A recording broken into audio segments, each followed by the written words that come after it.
Donc, vous avez parlé de la chambre de commerce, mais il faut savoir que la chambre de commerce, les commerçants ne votent plus à la chambre de commerce, c'est par correspondance.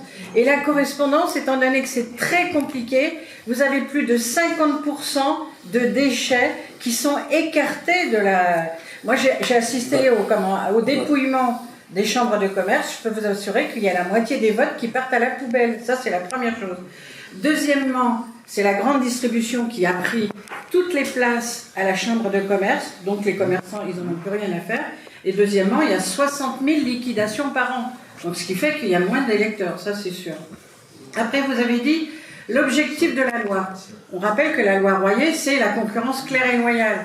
Aujourd'hui, il y a plus de 5 millions de mètres carrés de surface illicite. On vous a adressé le livre au 13 septembre 2022. On n'a pas reçu de réponse. Là-dedans, on vous explique tous les actes illégaux. Enfin, la vertu des élus. Il faut savoir que les commerçants et les artisans n'ont aucun droit pour saisir le tribunal administratif contre les permis de construire frauduleux. Il n'y a aucun accès à la justice.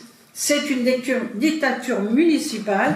Tous les actes frauduleux, je vous ai préparé un dossier, hein, monsieur de Courson. Hein. Donc, de toute manière... Vous n'êtes pas parti pour le lire, vous. Ouais, comme vous êtes parti là, non. C'est la démocratie, pourtant. C'est la démocratie. Donc, en ce moment, on fait signer des courriers par des citoyens. Il y a déjà eu 1800 courriers qui sont partis. Vous avez dû en recevoir au moins déjà 3 ou 4, si ce n'est pas plus. Et là, on vous demande toute votre attention sur pourquoi Bercy ne fait pas respecter la loi, puisque ça, c'est le travail du député, de regarder que le gouvernement applique les lois. Merci, monsieur le député.